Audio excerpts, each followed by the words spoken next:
திருமதி Kanimozhi. Thank you sir. அறிவும் மானமும் மனிதர்க்கு அழகு என்றார் தந்தை Periyar. Sir, show the speaker, the one MP. அறிவு என்பது கல்வியின் வழியாக பெறுவது. அந்த கல்வியின் வழியாக பெற்ற அறிவின் வழியாக சுயமரியாதையும் மானமும் என்ன என்பதை மக்கள் உணர்ந்து கொள்வார்கள். இது இரண்டும் நடந்துவிடக் கூடாது. ஒதுக்கப்பட்ட மக்கள் என்றும் ஒதுக்கப்பட்டவர்களாக இருக்க வேண்டும் என்பதால் வழி வழியாக எங்களுக்கு கல்வி மறுக்கப்பட்டது. இன்று அந்த வழியிலே அந்த மறுக்கப்பட்ட நியாயங்களுக்காக போராடி கொண்டிருக்கக்கூடிய சில பேர் இன்று ஆட்சி நடத்தக்கூடிய நிலையிலே நாம் நின்று கொண்டிருக்கிறோம்.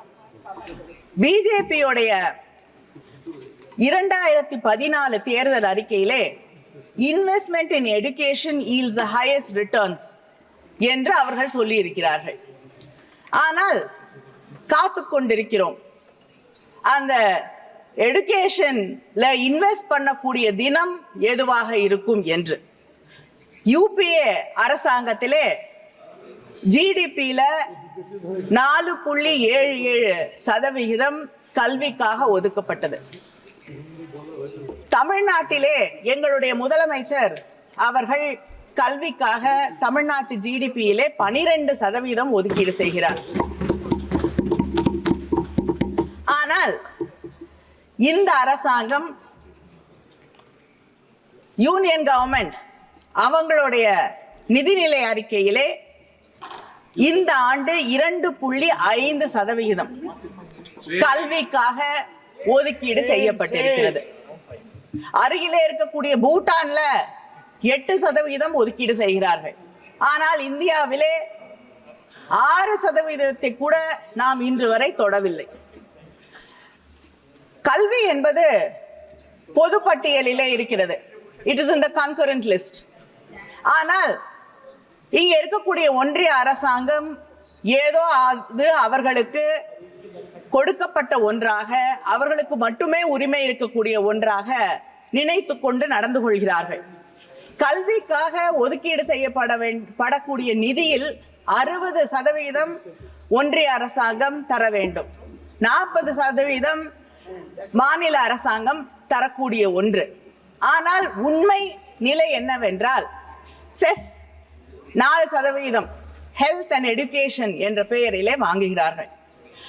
அது மாநிலங்களில் இருந்து சாமானிய மக்களிடமிருந்து வாங்கக்கூடிய அந்த நிதியில் கல்விக்காக ஒரு முக்கியமான தொகையை அவர்கள் ஒதுக்க வேண்டி இருக்கிறது.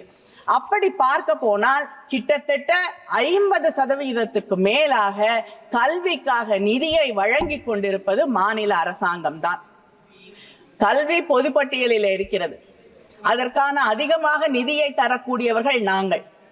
எங்களிடம் இருந்து வரி என்று சொல்லி, ஜிஎஸ்டி சொல்லி எங்க கிட்ட இருக்கக்கூடிய நிதியை எல்லாம் வாங்கிக் கொள்கிறீர்கள். ஆனால் எங்களுக்கு மாநிலத்திற்கு தர வேண்டிய, கல்விக்காக தர வேண்டிய நிதியை வைத்துக் கொண்டு வழங்க மறுக்கிறீர்கள். இது எப்படி இருக்கிறது என்றால், மணிமேகலையின் கையிலே இருந்த அக்ஷய பாத்திரத்தை பிடுங்கிக் கொண்டு பிச்சை பாத்திரத்தை வழங்கி இருக்கக்கூடிய ஒரு நிலையிலே இன்று மாநில அரசாங்கங்கள் நின்று கொண்டிருக்கிறது. You're dictating. You're holding us ransom. Shameful. SSA, Samagra Shiksha Abhiyan, Inclusive Education Program என்பது தமிழ்நாட்டு பொறுத்தவரை கிட்ட ஏறத்தாழ 3585 கோடி அதற்காக ஒதுக்கப்பட்டிருக்கிறது. யூனியன் கவர்மெண்ட் காம்பனன்ட் 60%, 2151 கோடி. ஆனால் அந்த 2151 கோடியிலே இன்று வரை, ஜூன் மாதம் வழங்கப்பட வேண்டியது இன்று வரை 500 கோடி முதல் தவணையாக வழங்க வேண்டிய நிதி வழங்கப்படவில்லை. அதற்கு என்ன காரணம்? பிரதமரின் ஸ்ரீ பள்ளிக்கூடங்கள் என்ற ஒரு திட்டம் வழங்கப்பட்டிருக்கிறது. அது PM ஸ்ரீ ஸ்கூல்ஸ். அது கிட்டத்தட்ட புதிய கல்விக் கொள்கையை ஒவ்வொரு மாநிலத்தின் மீதும் திணிக்கக்கூடிய ஒரு திட்டமாக இருக்கிறது. எங்களுடைய முதலமைச்சர் தளபதி அண்ணன் ஸ்டாலின் அவர்கள் இன்று வரை புதிய கல்விக் கொள்கையை தமிழ்நாடு ஏற்றுக்கொள்ளாது என்று திட்டவட்டமாக தெளிவாக தெரிவித்திருக்கிறார்கள். ஆனா அந்த கொள்கைக்காக இன்று தமிழ்நாட்டிற்கு தரப்பட வேண்டிய 500 கோடியை தர மறுத்து கொண்டிருக்கிறீர்கள். இது எப்படி இருக்கு? எங்க கிட்ட இருந்து பணத்தை வாங்கி வைத்துக்கொண்டு புதிய கல்விக் கொள்கையை நீங்கள் ஏற்றுக்கொண்டால்தான் உங்களுக்கு நிதி வழங்கப்படும் என்றால் நாங்கள் தேர்ந்தெடுக்கப்பட்ட பிரதிநிதிகள் இல்லையா? தமிழ்நாடு அரசாங்கத்தை மக்கள் தேர்ந்தெடுக்கவில்லையா? எங்கள் முதலமைச்சரை மக்கள் தேர்ந்தெடுக்கவில்லையா? நீங்கள் மட்டும்தான் மக்கள் பிரதிநிதிகளா? உங்களுக்கு என்ன உரிமை இருக்கிறது? உங்களுடைய இதே பிரதமர் குஜராத்தின் முதலமைச்சராக இருந்த பொழுது மாநில உரிமைகளுக்காக குரல் கொடுத்துக் கொண்டிருந்தார். இங்கே பிரதமரானவுடன் இன்று மாநிலத்தின் உரிமைகளை பறிக்கக்கூடிய ஒருவராக மாறியிருக்கிறார். எங்களுடைய கல்விக் கொள்கையிலே, எங்களுடைய மக்களுடைய நம்பிக்கையிலே, மக்கள் தேர்ந்தெடுத்திருக்கக்கூடிய அரசாங்கத்தின் உரிமைகளிலே தலையிடுவதற்கு ஒன்றிய அரசாங்கம் யார் என்று நான் கேட்கிறேன். நீங்கள் சொல்லக்கூடிய புதிய கல்விக் கொள்கை, இங்கே பேசியவர்கள் சொன்னார்கள் மும்மொழி கொள்கை என்றால் எங்களுக்கு என்ன தெரியாது, திராவிட முன்னேற்ற கழகம் மொழிக் கொள்கையை வைத்துக் கொண்டு அரசியல் செய்து கொண்டிருக்கிறது, ஏமாற்றுகிறது என்று. நான் கேட்கிறேன், உலகத்திலே வேறு ஏதாவது ஒரு இடத்திலே மொழி போராட்டத்திலே உயிரை தியாகம் செய்த நூற்றுக்கணக்கானவர்கள் எங்கே இருக்கிறார்கள் என்று நீங்கள் காட்ட முடியுமா? உங்களுக்கு தெரியாது. ஏனென்றால் இந்த நாட்டின் விடுதலை போராட்டத்தில் கூட நீங்கள் பங்கேற்றுக் கொள்ளவில்லை. அதனால் உங்களுக்கு தியாகம் என்பது என்னவென்று புரியாது. இங்கே கேந்திரிய வித்யாலயங்கள், உங்களுக்கு உதாரணத்திற்காக நீங்கள் மொழிக் கொள்கையில எப்படி நடந்து கொள்வீர்கள் என்று உங்களுக்கு விளக்குவதற்காக, இங்கே இருக்கக்கூடிய சில பேருக்கு விளக்குவதற்காக நான் சொல்லுகிறேன். கேந்திரிய வித்யாலயங்களிலே அங்கே இருக்கக்கூடிய மாநில மொழியை கற்றுத் தருவோம் என்று சொல்கிறீர்கள். தமிழ்நாட்டில் 45 கேந்திரிய வித்யாக்கள் இருக்கிறது. ஆனால் அதில் நீங்கள் எப்படி தமிழை சொல்லித் தருவீர்கள்? அங்கே இருக்கக்கூடிய மாணவர்களிலே 20 பேர் ஒரு வகுப்பிலே இருக்கக்கூடியவர்கள் எல்லாம் இணைந்து அங்கே இருக்கக்கூடிய தலைமை ஆசிரியரிடம் கோரிக்கை வைக்க வேண்டுமா?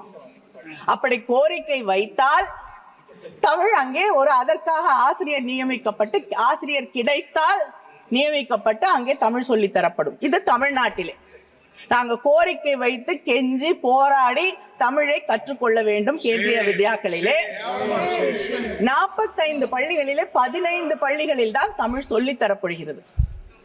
இப்படிப்பட்ட ஒரு நிலையை கேந்திரிய வித்யாலயா பள்ளிகளிலேயே நடத்தி கொண்டிருக்கக்கூடிய உங்களை நம்பி மொழிக் கொள்கையிலே நீங்கள் நியாயமாக நடந்து கொள்வீர்கள் என்று நாங்கள் எப்படி நினைக்க முடியும்? ஒவ்வொரு இடத்திலும்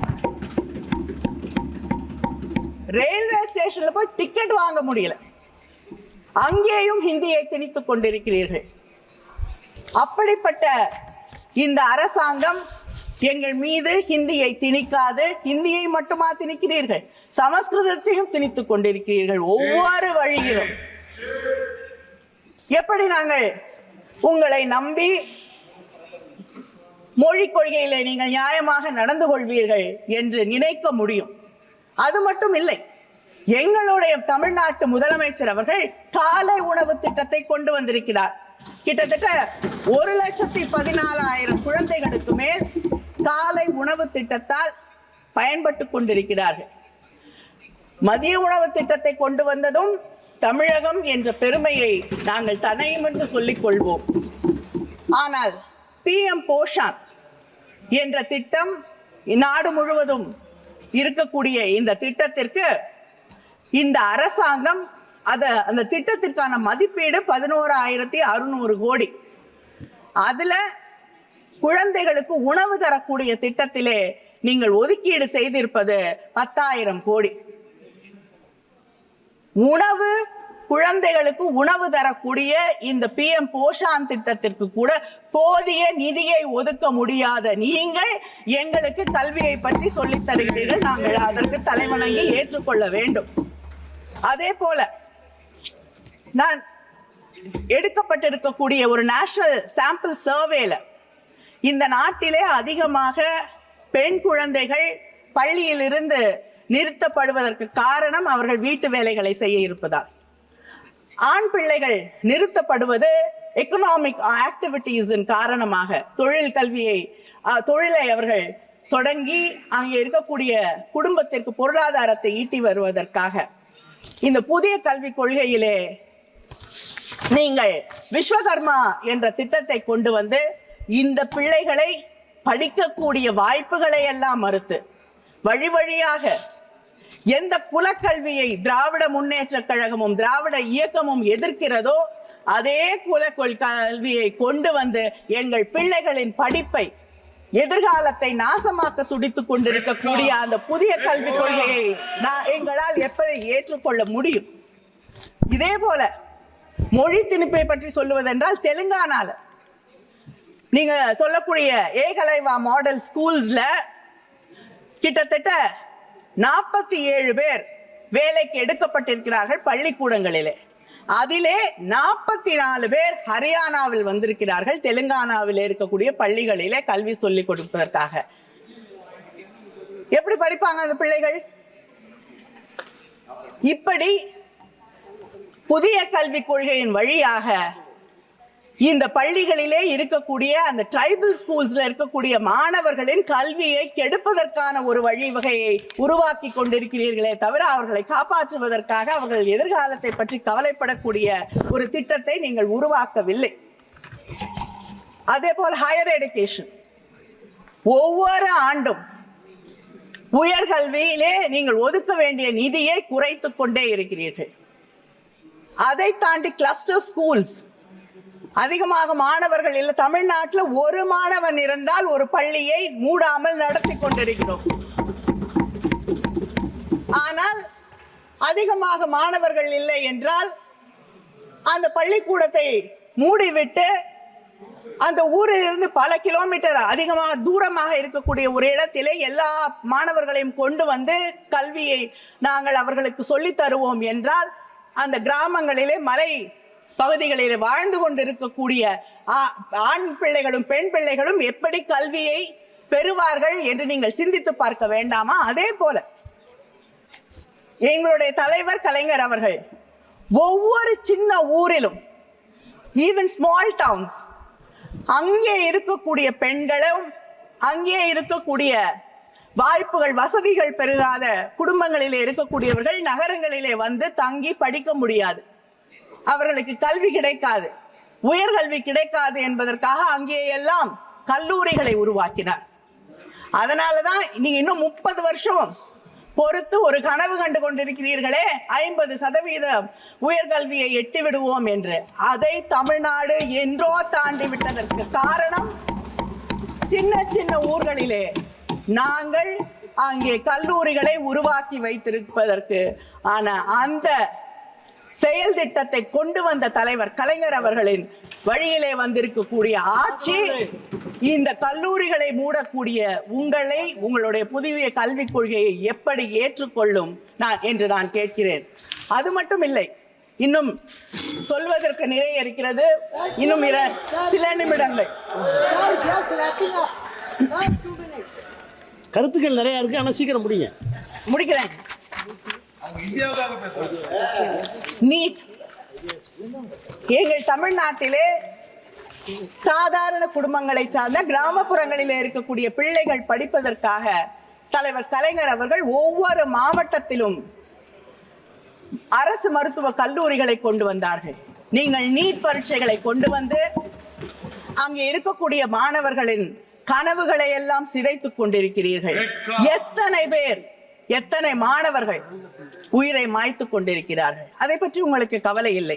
ஏனென்றால் இந்த அரசாங்கம் வந்த பிறகு ஒரே ஒரு தொழில் மற்றும் வளர்ந்திருக்கிறது. கிட்டத்தட்ட 5750 கோடி. கோச்சிங் இண்டஸ்ட்ரி, இந்த கோச்சிங் ஸ்கூல் இது மட்டும்தான் வளர்ந்திருக்கு. NTA 28 எக்ஸாமினேஷன்ஸ் நடத்தி கொண்டிருக்கிறது.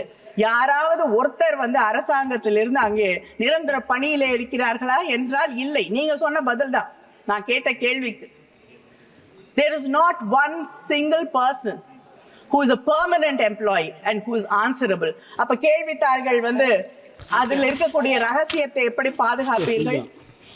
இதைத்தான் எங்களுடைய முதலமைச்சர் முதல் நாளிலிருந்து இந்த நீட் பரீட்சைகள் தேவையில்லை தேவையில்லை தேவையில்லை என்பதை சொல்லிக் கொண்டிருக்கிறார். இந்த புதிய கல்விக் கொள்கையில உங்களுக்கு மறந்துடுது, இது கன்கரண்ட் லிஸ்ட்ல இருக்கு, பொதுப்பட்டியல்ல இருக்குன்னு. அதனால நீங்க சிலபஸையும் நீங்க தான் உருவாக்குவேன் என்கிறீர்கள். நீங்க உருவாக்கக்கூடிய சிலபஸ் தான் இங்க இருக்கக்கூடிய கலாச்சாரத்தை, பண்பாட்டை, இந்த நாட்டின் நாகரீகத்தை, அரசியல் வரலாற்றை சொல்லித் தரும் என்கிறீர்கள். நீங்க சொல்லிக் கொடுக்கக்கூடிய அரசியல் வரலாறு என்ன? முகலாய மன்னர்களை பற்றி பேச மாட்டீர்கள். மகாத்மா காந்தி அவர்கள் கொல்லப்பட்டதை பற்றி உங்கள் அரசியல் வரலாறு பேசாது. தமிழ்நாட்டிலே இருக்கக்கூடிய தலைவர்களை பற்றி பேச மாட்டீர்கள். பெரியாரை பற்றி நிச்சயமாக பேச மாட்டீர்கள். ஆனால் ஒரு தலைவர் அந்தமான் சிறையில் இருந்து புல்புல் பறவையின் மீது ஏறி, புல்புல் பறவையா ப்ரூம்ஸ்டிக்கான்னு எனக்கு தெரியல, ஏதோ ஒன்றில் ஏறி அவர் சிறையில் இருந்து வெளியே பறந்து வந்தார் என்று உங்களுடைய டெக்ஸ்ட் புக் சொல்லி தருது. இதுவா சயின்டிபிக் டெம்பர்?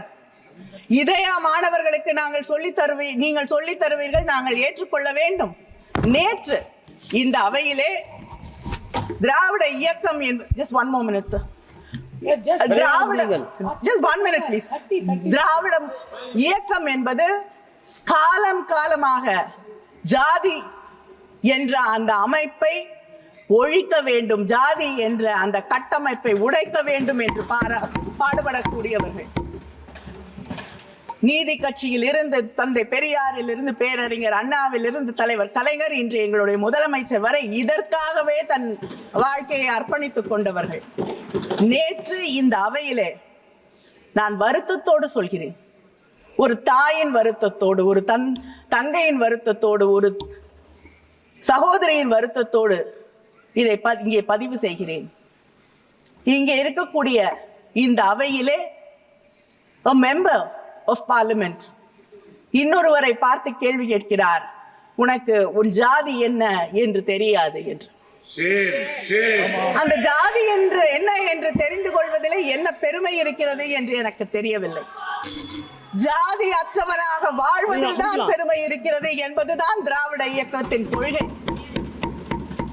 அதைவிட வருத்தப்படக்கூடிய விஷயம் என்னவென்றால் அந்த பேச்சை ஆதரித்து பாராட்டி இந்த நாட்டின் பிரதமர் பேசுகிறார். ஜாதி என்பது பெருமை என்று சொல்லக்கூடிய ஒரு ஆட்சி ஜாதியின் பெருமையை பற்றி பேசுவது, ஜாதி தெரியாதவர்களை இழிவுபடுத்துவதை ஏற்றுக்கொள்ளக்கூடிய ஒரு பிரதமர் உருவாக்கக்கூடிய ஒரு சிலபஸை தமிழ்நாடு எந்த காலத்திலும் ஏற்றுக்கொள்ளாது. எங்கள் முதலமைச்சர் கடைசி வரை போராடுவார், நாங்களும் போராடுவோம். வணக்கம்.